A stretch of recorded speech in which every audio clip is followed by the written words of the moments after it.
ये जो दंगा था इस सरकार द्वारा प्रायोजित दंगा था नू का। मैं आपको बात बता दूं, इसकी जड़ ही जो है इस दंगे की, वो जड़ ही आज से 3-4 महीने पहले रखी गई। नरेंद्र मोदी जी 2002 के दंगों से ही लीडर बने हैं, उससे पहले एक्सीडेंटल सीएम थे। वहां के मुख्यमंत्री से वो चीजें संभली नहीं, इन्होंने दंगा करवा करके लीडर बन गए। तो उससे बचने के लिए इन्होंने 2 चीजें तय करने के लिए ये दंगे करवाए कि ये एक तो बीजेपी वाले ये दिखाना चाहते थे कि हम इस देश के अंदर सबसे बड़ी हिंदूवादी पार्टी है, सारे हिंदू हमारे साथ लगो। दूसरा है वो ये नैरेटिव सेट करना चाहते थे, देखिए ये कांग्रेस का विधायक है मोहम्मद खान, ये हिंदुओं के बारे में क्या विचार करता है, ये तुष्टीकरण की राजनीति करते हैं, मुस्लिम पक्ष की पार्टी है। इस तरह का उनका एक नैरेटिव सेट करने के लिए दंगे करवाए गए और हमारे हरियाणा प्रदेश के 6 साथियों ने जान गंवानी पड़ी।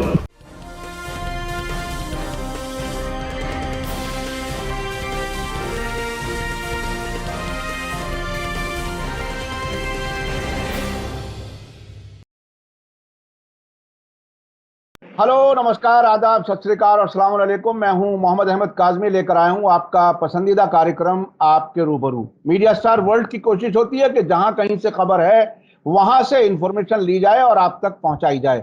देश विदेश में हमारे देखने वाले हैं जो काफी पसंद करते हैं। आज जो मैं आपकी मुलाकात कर रहा हूं, काफी अहम आदमी से मुलाकात करा रहा हूं। अभी हाल ही में नूंह और गुड़गांव में जो सांप्रदायिक हालात बने, जिसमें 6 लोग मारे गए, एक धार्मिक यात्रा, उसके साथ साथ उन्माद और मुसलमानों के खिलाफ नफरत, उसके बाद एक जिसे कहा जाए ठंडी हवा का झोंका आया है हरियाणा से।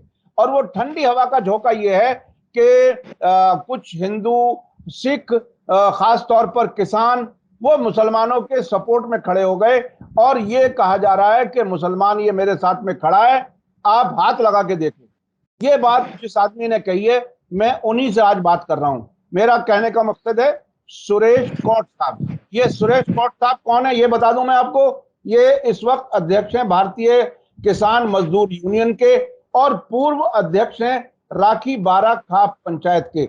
और अभी जो बास जिले में अभी जो बास गांव में हरियाणा के, पूरे हरियाणा की खाप पंचायत हुई है 9 अगस्त को, उसमें उन्होंने एक बड़ी बात कही है। बड़ी बात यह कही है जो अखबारों ने हेडिंग लगाई है। उन्होंने कहा ये खड़े मुसलमान टोक के दिखा दो, इनकी रक्षा की सारी खापें जिम्मेदार हैं। ये बात कही है उन्होंने और ये बहुत ही अहम बात है। ऐसे हालात में जब काटे जाएंगे, मारे जाएंगे की धमकी दी जा रही है, ये सुरेश कोट साहब ने एक बड़ी बात कही है। सुरेश कोट साहब, वेलकम है आपका, मीडिया स्टार वर्ल्ड को समय दिया। आप ये बताइए कि ऐसे वक्त में जब हर तरफ से मुसलमानों के खिलाफ नफरत की बात कही जा रही है, सरकार उन बात करने वालों को, नफरत फैलाने वालों को एक तरह से सपोर्ट कर रही है, आपकी पंचायत में आपने जो ये हिम्मत दिखाई है, ये कहां से आई हिम्मत और क्या है इस सब का मकसद? देखिए, ये जहां तक हिम्मत की बात है, ये एक बहुत बड़ी पंचायत थी। इसमें एक एक गांव के एक एक जो प्रधान है, 70 गांव का, 40 गांव का प्रधान है, 36 बिरादरी का, 2000 के लगभग इसमें सभी साथी हाजिर हैं। सभी मुसलमानों को, जो मस्जिदों में हमारे इमाम बैठे हरियाणा में वो है, सभी गुरुद्वारों के बड़े बड़े ग्रंथी और वो जत्थेदार है। ये कोई छोटी मोटी पंचायत नहीं थी। हमने सबने सबसे पहले प्रस्ताव रखा कि क्या किया जाना चाहिए, सबसे राय मशवरा किया गया और हमारे सामने ये बात आई कि ये जो फिरका प्रस्त लोग बिना मतलब की बकवास करके हरियाणा को जलाना चाह रहे हैं, इसको एक सख्त संदेश देना होगा। हर जगह लाउड स्पीकर लगा करके कह रहे हैं कि मुसलमानों यहां से जाइए, किसी शहर में प्रदर्शन कर रहे हैं, नारे लगा रहे हैं मुल्ले काटे जाएंगे, इस तरह की बहुत ही गंदी भाषा का इस्तेमाल कर रहे हैं। जबकि ये जो दंगा था इस सरकार द्वारा प्रायोजित दंगा था नू का।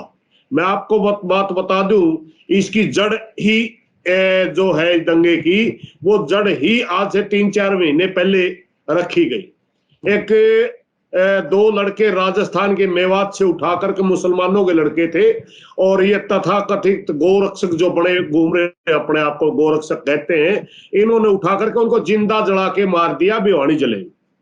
वो नू से इसमें मेवात से 3 विधायक आते हैं हरियाणा के, उनका विवरण करते हुए विधानसभा में मोहम्मद खान एक विधायक है, वो थोड़ा सा देरिए खो बैठे, आपत्तिजनक बयान दे बैठे। उन्होंने ये नहीं समझा कि आपके बयान का मतलब क्या निकाला जाएगा, सरकार किन लोगों की है। वो भावना में बह के उन्होंने कह दिया कि मोनू मानेसर नाम का लड़का उसका मुख्य अभियुक्त है जो लड़के जला के मारे थे। उन्होंने कह दिया कि ये लड़का अगर मेवात में आ गया तो इसको गंठे की तरह छील देंगे। उसके ऊपर बीजेपी सरकार ने पूरा का पूरा ये सारा का सारा खेल रच दिया। ये सारा जो खेल है, एक आपने अभी एक अविश्वास प्रस्ताव लाया गया था विपक्ष के द्वारा, वो मणिपुर की घटना के ऊपर चर्चा होनी थी, क्योंकि वहां पर सरकार के द्वारा प्रायोजित दंगे हैं, वो भी एक कम्युनिटी को टारगेट करके उनकी महिलाओं को नंगा तक घुमाया जाता है, बहुत बुरी हालत है। उसके ऊपर अविश्वास प्रस्ताव था। तो उससे बचने के लिए इन्होंने 2 चीजें तय करने के लिए ये दंगे करवाए कि ये एक तो बीजेपी वाले ये दिखाना चाहते थे कि हम इस देश के अंदर सबसे बड़ी हिंदूवादी पार्टी है, सारे हिंदू हमारे साथ लगो। दूसरा है वो ये नैरेटिव सेट करना चाहते थे, देखिए ये कांग्रेस का विधायक है मोहम्मद खान, ये हिंदुओं के बारे में क्या विचार करता है, ये तुष्टीकरण की राजनीति करते हैं, मुस्लिम पक्ष की पार्टी है। इस तरह का उनका एक नैरेटिव सेट करने के लिए दंगे करवाए गए और हमारे हरियाणा प्रदेश के 6 साथियों ने जान गंवानी पड़ी। मैं अब बात आता हूं उस बात की हिम्मत की, वो आवाज मेरी नहीं है, वो पूरे हरियाणा के पूरे समाज की आवाज है। पूरा समाज चाहता था कि हमारे किसी मुस्लिम साथी के ऊपर, हमारे किसी सिख साथी के ऊपर या किसी हिंदू के ऊपर कोई भी दंगा करने वाला चाहे हिंदू है चाहे मुस्लिम है, हम उसको भय का माहौल नहीं बनाने देंगे। क्योंकि कुछ दिन पहले यहाँ एक बास के नजदीक एक शहर पड़ता अस्सी, उसके अंदर कहा गया था कि मुसलमान वो छोड़ो, और उसी समय एक व्हाट्सएप आया था, वो मेरे सामने हमारे एक साथी ने दिखा, देखिए कैसा व्हाट्सएप चल रहा है। उसमें लिख रखा था कि फला पंचायत ने मुसलमानों की एंट्री बैन कर दी, हम यहाँ आ गया तो बख्शा नहीं जाएगा। तो उसका जवाब देते हुए हमने कही थी कि भाई अगर आप में हिम्मत है, टारगेट इस तरह ना करो, इस तरह आप अकेले को तंग ना करो किसी को। अगर आप में हिम्मत है, ये खड़े मुसलमान आगे दिखाओ, ये पूरा हरियाणा खड़ा है, हम सारे के सारे आपका विरोध ही नहीं करेंगे, आपके पोल पाड़ देंगे। ये कोई मतलब थोड़ा कि हमारे स्टेट को कोई जला देगा कोई। ये एक और मैं बात बता दूं, 3000 के करीब इस यात्रा में लोग बताए जाते हैं, 200-250 आदमी ही हरियाणा के हैं इसमें, सारे बाहर के लोग, कोई राजस्थान से है, कोई मध्य प्रदेश से है, कोई उत्तर प्रदेश से है, कोई भी आता है हरियाणा को जला के चला जाता है। कौन सा तरीका है? इसलिए पूरे समाज ने आप हमारी वो लैंग्वेज वो भी देखिए, मात्र ये नहीं कि हमने ये भी कहा है कि किसी भी स्टेट का कोई भी आदमी आकर के या धार्मिक दंगे करवाएगा, हम उसको बिल्कुल भी इस स्टेट में ये इजाजत नहीं देंगे। और हम हरियाणा का ये इतिहास रहा है, जो हमारे हरियाणा के अंदर मात्र मेवात ही ऐसा क्षेत्र है जहां मुसलमान बहुलकता में, बाकी उत्तर हरियाणा में हमारा क्या नाम सिख भाई और हिंदू है, बीच में हमारा प्योर हिंदुओं का एरिया जहां हम रहते हैं, या इक्का दुक्का घर होता है गाँव में मुसलमानों का, कोई ज्यादा नहीं है। मेवात या हमारा क्षेत्र ये है जहां मुसलमानों की संख्या ज्यादा है, और मेवात का इतिहास रहा है ये कभी भी धार्मिक दंगों में हिस्सा नहीं लेता ये क्षेत्र। ये राष्ट्रवादी लोग हैं, कभी भी इसमें राष्ट्र विरोधी तत्व नहीं पनपा। ये बहुत ही जो ये लोग अपने आप को ज्यादा देशभक्त दिखा रहे हैं ना, इनसे कहीं गुना ज्यादा देशभक्त लोग बसते मेवात में। इसलिए हमें दुख हुआ कि इनके ऊपर कैसे टैग लगा रहे आप, किसी को कहते हैं आप पाकिस्तान जाइए, किसी को कुछ बोल रहे हैं। आपने सिर्फ उनकी गलती इतनी है कि इन्होंने उकसाने की कोशिश की। बिट्टू बजरंगी का जो बयान था, मोनू मानेसर ने जो वीडियो डाली यात्रा से पहले, जो बीजेपी ने गेम खेला कि यात्रा से पहले 2 दिन पहले मोनू मानेसर से वीडियो डलवाई गई, पूरा मेवात उसको दोषी मानता है कि इसने 2 हमारे नौजवान साथियों को जिंदा जला दिया। उसने वीडियो डाल दी, मैं यात्रा मारा हूं, आप भी ज्यादा ज्यादा आइए। उसी में माहौल गर्म हो गया। उसके बावजूद बिट्टू बजरंगी कहता है तुम्हारे बहनों ही आ रहे हैं, स्वागत करिए, माला माला डालिए। इन्होंने उनको उकसाया। उन लड़कों की, उन नौजवान लड़कों की इतनी गलती है कि इनके जाल में फंस गए, इनके ट्रैप में नहीं आना चाहिए था।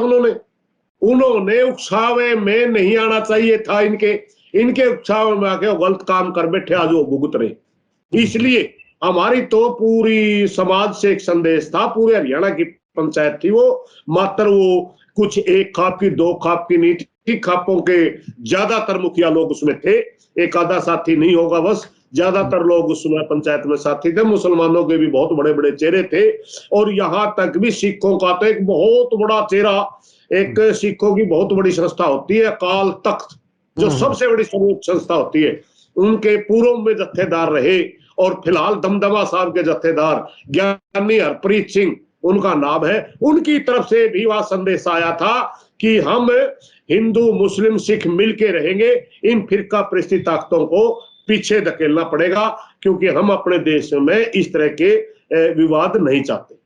अच्छा सुरेश कोट साहब, ये ताकत भाईचारे की थी, मेरी नहीं थी होता। हाँ नहीं सुरेश कोट साहब, मैं एक चीज और समझना चाहता हूं कि इस वक्त भाजपा की सरकार है, सेंट्रल में भी और हरियाणा में भी, और मोनू मानेसर को गिरफ्तार नहीं किया, वो भी हरियाणा पुलिस ने नहीं किया। इसका मतलब साफ साफ है कि वो फिरका परस्तों को एनकरेज कर रही है सरकार। आप एक मिल करके चलने की, देश को, समाज को इकट्ठा रखने की, प्यार मोहब्बत की बात कर रहे हैं। क्या आपको किसी किस्म का दबाव, कोई धमकी, कोई उसके बाद कहीं किसी ने कुछ कहने समझाने की कोशिश की कि आप हिंदुओं के साथ, आरएसएस के साथ क्यों नहीं है? नहीं, खूब फोन आते हैं हमारे, कोई भी कहते हैं कि आप हिंदू होकर के मुसलमानों का साथ दे रहे हैं। हमारे को ये भी कहते हैं आपने ये कैसे कह दिया कि हम भिखारियों के साथ नहीं जाएंगे, क्योंकि हमने उस शब्द का भी इस्तेमाल किया था कि हम किसी भिखारी के साथ ला करके अपना प्रदेश को क्यों उजड़ाएंगे। देखिए आरएसएस के जो लोग हैं ये मांग के ही खाते हैं। हमने दुखी होकर के वो बयान दिया था कि मांग के खाने वाले लोग हमारे ठेकेदार बन के बैठिए, हमारे प्रदेश को जला रहे हैं।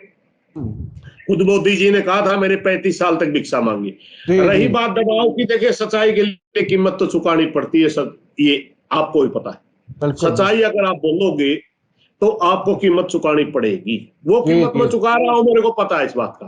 मगर मुझे संतुष्टि इस बात की है कि हमारे भाईचारे ने हमारी सुनी और दंगों को रोक दिया। सबने इस बात को माना कि हाँ ये आदमी सही बोल रहा है और जो दंगाई है गलत बोल रहे हैं। अब वो उनका मंसूबा पूरा नहीं हो रहा, अब उनका वो प्रदेश को जलाना चाहते थे, वो अपना एक वोट बैंक तैयार करना चाहते थे। हमें इस बात का पता है कि उनको बड़ी चोट लगी है, वो हमारे को हर तरह का नुकसान पहुंचाने की कोशिश कर सकते हैं। गाली गलौज तक भी वो आए हुए हैं दूसरे किसी उससे, क्योंकि मेरे पास तो कोई फोन वगैरह नहीं करता, मगर हाँ कुछ कमेंट लिखते हैं कि आप कहते हैं मुसलमानों को हाथ लगा के देखिए, आपको लगा दिया तो क्या करोगे, इस किस्म की बातें आती हैं। मगर हम इन बात की परवाह नहीं करते, हमने सच्चाई बोली है, समाज के हित का काम करा है, उसके लिए अगर कोई कुर्बानी देनी पड़ेगी तो उससे, देखिए एक मैं बात बताऊं, हम जरूर गांधी जी के अनुयायी है, इसमें कोई शक नहीं है। छोटू राम के मानने वाले हैं, छोटू राम की विचारधारा में विश्वास करते हैं, मगर सच्चाई ये भी है हम भगत सिंह के वंशज हैं, भूले ना वो लोग। हम भगत सिंह के वंशज हैं, कुर्बानी देना भी जानते हैं और अपना बातों का जवाब देना भी जानते हैं। और ये देश कानून से चलेगा, ये देश संविधान से चलेगा, आपके नारों से देश नहीं चलेगा। आपका यह झंडा उठा करके किसी को भी कह देते हो आप वहां जाइए, आप वहां जाइए, किसी को देशद्रोही किसी का टैग लगा दिया, किसी को उग्रवादी का टैग लगा दिया, किसी को खालिस्तानी का टैग लगा दिया। अरे आप देश के खिलाफ काम कर रहे हैं, देशद्रोही आप है, बिल्कुल देश को अच्छा सुरेश जी, एक चीज और मैं आपको याद दिला दूं, पिछले तकरीबन 1-1.5-2 साल से गुड़गांव में बाकायदा मुसलमानों को जुमे की नमाज पढ़ने से बहुत जगहों से रोका गया। वहां एक मौका ऐसा भी आया कि सिखों ने अपना गुरुद्वारा ऑफर किया मुसलमानों को कि आप नमाज यहाँ आकर के पढ़ो। तो उस जमाने में किसान आंदोलन बहुत ही उरूज पर था, किसान आंदोलन चल रहा था। तो इसमें अब क्या किसान आंदोलन में जिस तरह से मेवात के मुसलमानों ने और बाकी मुसलमानों ने भी काफी खुल करके उसके साथ थे, जाहिर है किसान हैं, किसानों के लिए वो खड़े हुए थे, वो हिंदू मुसलमान का इशू तो था नहीं। तो आपको क्या लगता है कि ये जो आपकी पंचायत, जो पंचायतों के जिम्मेदार लोग आए, क्या वो मुसलमानों का जो वो साथ था उसके जवाब में आप लोग अपनी जिम्मेदारी महसूस करते हैं, या आपके पूरे समाज में वो एक साथ चलने का मिजाज में खून के अंदर है, लोगों के अंदर कैसे है? देखिए, खापों का एक कल्चर होता है, ये किसी जाति और धर्म की नहीं होती। खाप का मतलब है शाब्दिक अर्थ खाप का क्षेत्र से होता है। ये हमारी किसी पुरानी भाषा का शब्द है, हिंदी का नहीं है, संस्कृत का भी नहीं है, हो सकता अरबी भाषा का हो सकता फारसी का हो। खाप का मतलब एरिया से होता है, एरिया से। हाँ, उस एरिया क्षेत्र के अंदर जितने भी गांव होते हैं उसमें किसी भी जाति और धर्म का कोई भी मेंबर पैदा होते ही उस खाप का जन्मजात मेंबर होता है। ये खापों का ढांचा है, ये मिलके चलने में विश्वास करती है। रही बात आपने किसान आंदोलन की, वो एक वर्ग का आंदोलन था।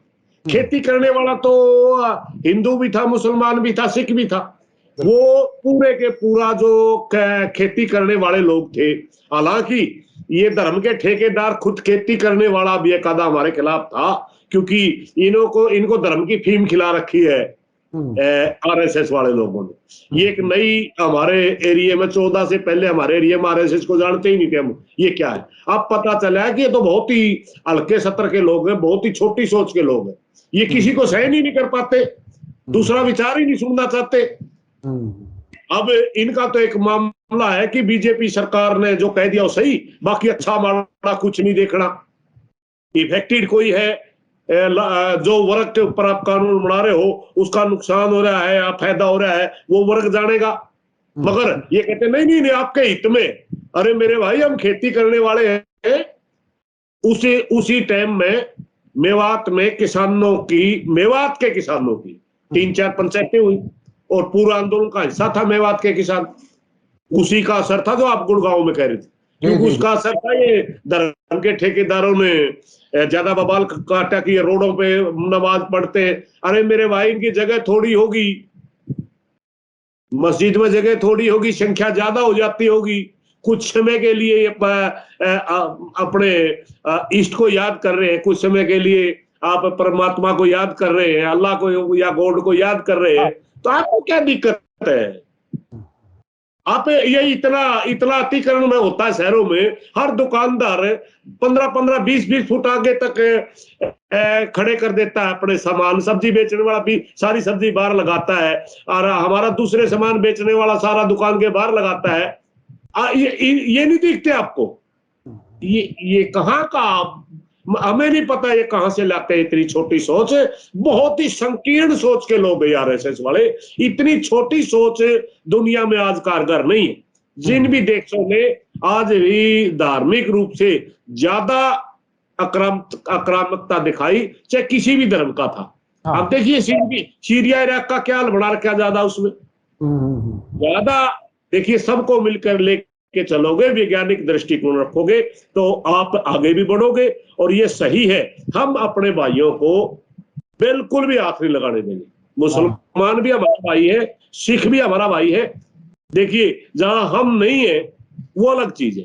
हमने तो ये कहा था भाई तुम आके ऐसे कैसे टारगेट कर रहे हो, ये खड़े हजारों मुसलमान है, आओ हाथ लगा के दिखाइए। हजारों मुसलमान है, सैकड़ों सिख है, हजारों हिंदू है, बताइए, हाथ लगा के दिखाइए। ये हमने एक मैसेज दिया था कि आप गलत कर रहे हैं। अच्छा, ये पैगाम आपने दिया। देखिए, मैं थोड़ा सा इंटरनेशनल अफेयर्स पे ज्यादा काम करता हूं, और इजराइल और ज़ायनिज्म और उनके आरएसएस से रिश्ते, मुसलमानों से दुश्मनी, वो अपनी जगह हैं। जब ये गुड़गांव में जब नमाज वाला सिलसिला शुरू हुआ, और उसके अलावा कहीं कहीं छोटी मोटी सांप्रदायिक वाकयात भी हुए, तो ऐसा महसूस होने लगा था, हमारे कुछ जानने वाले लोग हैं, कि क्या गुजरात जैसा नया मॉडल एक हरियाणा में करना चाहते हैं, जैसे गुजरात में 2002 में किया था। तो ये एक खदशा, एक डर कुछ समझदार लोगों को था। अब आप जैसे लोग जो आए हैं सामने, पंचायत से जो पैगाम दिया है वो बहुत ही अहम है। मैं ये समझना चाहता हूं कि इस पैगाम को आम करने के लिए और पूरे देश में ये बात पहुंचनी बहुत जरूरी है कि सभी लोग मिलकर के रहें। देश की तरक्की, समाज की तरक्की तभी हो सकती है जब शांति हो, सब लोग मिलकर के हाथ से हाथ मिलाकर के देश की तरक्की की तरफ चलें। आप पूरे देश के लोगों को क्या कुछ कहना चाहेंगे इस वक्त? देखिए, जहां तक बात आपने कही गुजरात जैसा माहौल की, ये सच्चाई है। ये लोग चाहते हैं। इंसान की एक फितरत होती है, जो इंसान जिस भी एक्टिविटी से कामयाब होता है वो बार बार उन्हीं चीजों को दोहराता है।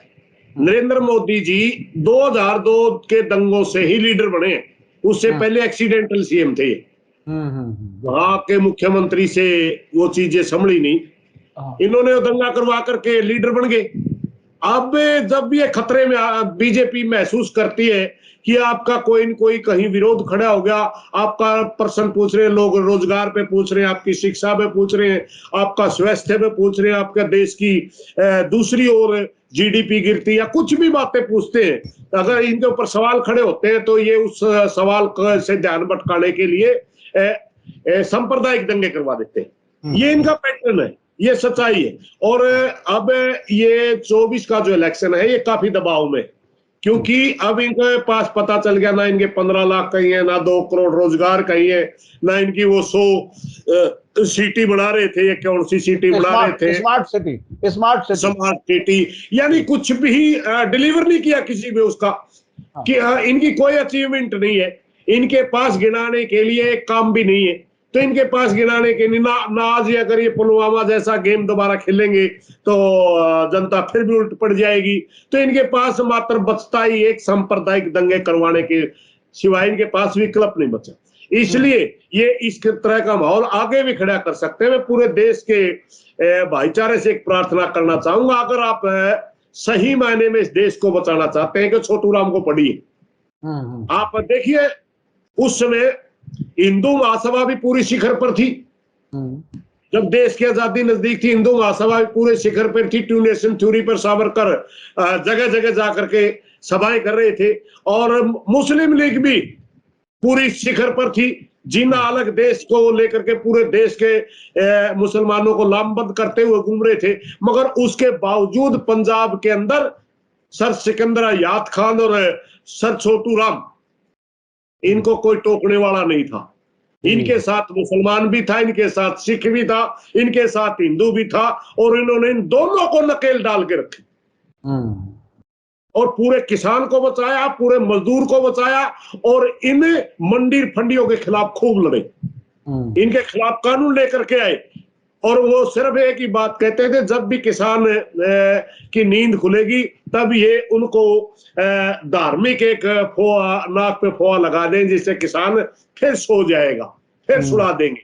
इसलिए अगर इस देश को बचाना है तो आप ऐसे महापुरुषों को याद करिए जो सबको लेकर के चलते हैं। मेरी प्रार्थना पूरे देश के नौजवानों से, किसानों से, आम नागरिक से, कि हम इस देश को आगे ले जाना चाहते हैं।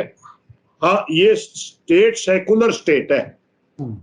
ये स्टेट हिंदू, मुस्लिम, सिख, ईसाई सबको लेकर चलने में विश्वास करता है। यही हमारे जो आजादी के जिन्होंने सपने देखे थे, उन्होंने एक सपना देखा था कि हम अपना एक ऐसा राष्ट्र बनाएंगे जो सबको साथ लेकर के चलेगा। किसी एक किस्म की विचारधारा किसी पे थोपी नहीं जाएगी। सबको अपने इष्ट याद करने का, हिंदू अपने देवताओं को की बुराई कर सकता है, मुस्लिम अपनी मस्जिदों में नमाज अदा कर सकता है, सरदार अपने गुरुओं की बड़ाई कर सकता है। सबको साथ लेकर के चलते हुए वैज्ञानिक दृष्टिकोण से हम इस देश को आगे लेके जाएंगे, और एक विचारधारा किसी भी धर्म की, जाति की हम किसी के ऊपर स्वीकार नहीं करेंगे। इस कल्पना के साथ हमारा देश आजाद हुआ था। इसलिए मेरी प्रार्थना है, हम जिस कल्पना से आजाद हुए थे उसी विचार को याद करते हुए गांधी जी को थोड़ा सवेरे शाम आप उनकी तरफ भी देख लिया करो। इन्हीं बातों के साथ हमारा देश में हमने इन फिरका परस्ती ताकतों से अगर लड़ना है तो सबसे पहले हमने आगे आना पड़ेगा, बाकी और कोई बचाने वाला हमारे सामने नहीं आएगा। जी बहुत बहुत शुक्रिया सुरेश कोट साहब। मैं आपको आखिर में अपने दर्शकों से भी बात करते हुए मैं बताना चाहता हूं कि देखिए कोई भी धर्म का आदमी हो, अगर वो अपने आप को असुरक्षित महसूस करने लगे, अगर हिंदू मुसलमानों के महल्ले में रहते हुए असुरक्षित महसूस करे या मुसलमान हिंदुओं के महल्ले में रहते हुए असुरक्षित महसूस करे, तो ये कोई अच्छे देश की स्थापना नहीं है, अच्छा देश नहीं कहा जा सकता। अब जिस तरह से ये मॉब लिंचिंग का सिलसिला हुआ, तकरीबन 250 की तादाद अब तक पहुंच चुकी है। एक मिनट को अगर कोई सोच के देखे कि मैं तन्हा कहीं जा रहा हूं और मुझे अचानक 100 लोग 200 लोग आकर के मार पीट करके खत्म कर दें, उस वक्त आदमी का दिल में क्या क्या सवाल आते होंगे, वो क्या कैसे जान बचाने की कोशिश करता होगा। वो एक तरह से इंसानियत की मौत है। वो कहीं ना हो, किसी के साथ ना हो, किसी भी धर्म के साथ ना हो। और हमें ये उम्मीद है कि देश जिस तरह से हरियाणा से, जिस तरह से कोट साहब आपने आपकी पंचायत ने आवाज उठाई है, अगर ऐसी ही आवाज एक दूसरे की हमदर्दी में सब तरफ से उठे तो मैं समझता हूं ये देश बहुत अच्छा बन सकता है। आखिर में अगर आप कुछ और कहना चाहें तो कोट साहब। मेरी तो इतनी सी बात है, हम इस तरह की पंचायतें एक में काम नहीं चला रहे। ये इस यहाँ हमने की पूरा यहाँ हिंदुओं का एक बीच में मैं ये समझना चाहूंगा कि आगे और क्या क्या प्लान है। चलिए आखिर में जरा ये मालूम करें। ये हमने जो पंचायत की, बास वो गांव है जो पूरे खाप का जो हमारा कल्चर है वो बीच में है, बास गांव। हमने वहां पंचायत की सभी खापों को बुलाया। इसी तरह जब इंक्वायरियां पूरी हो जाएंगी, सभी तरह की इंटरेक्शन दूर हो जाएंगी, हम मेवात के भाइयों से भी मिल करके वहां भी एक इस तरह की पंचायत करने की कोशिश करेंगे, जिसमें हम वहां जाकर भी इस तरह के प्रस्ताव पास करने की कोशिश करेंगे कि अगर कोई उकसाता है तो उकसावे में मत आरी, कानून का सहारा लीजिए। अगर उसके बावजूद कानून काम नहीं करता तो हम सब साथ हैं, हम सब साथ हैं। क्योंकि ये जो उकसाने वाले लोग हैं, अभी यात्रा की बात करिए, जो उकसाने वाले लोग हैं वो यात्रा से भाग गए पहले ही। ये घटना से पहले जो बिट्टू बजरंगी ने वीडियो डाली वो नहीं मिला। जी वो पूछ रहे थे बच्चे हमारा बहनोई कहाँ है। किसने मनु मैनेशन ने कहा मैं यात्रा मारा, वो नहीं मिला। यानी भड़काने भाग गए। भड़काने वाले लोग भड़काते हैं और भाग जाते हैं, भाग गए। तो हम उनसे कहेंगे कि ये खेल खेला जाता है, ये आपके हाथ से जो करवाया ये वो करवा के चले गए, आप इनके ट्रैप में क्यों आए। जी।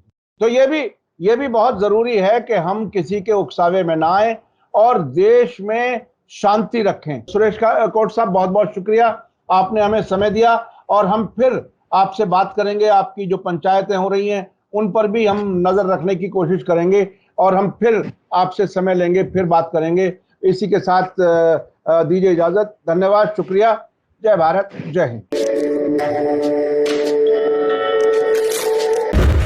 मीडिया स्टार वर्ल्ड के और वीडियो देखने के लिए हमारे चैनल को सब्सक्राइब करें और सीधे नोटिफिकेशन पाने के लिए बेल आइकन दबाएं।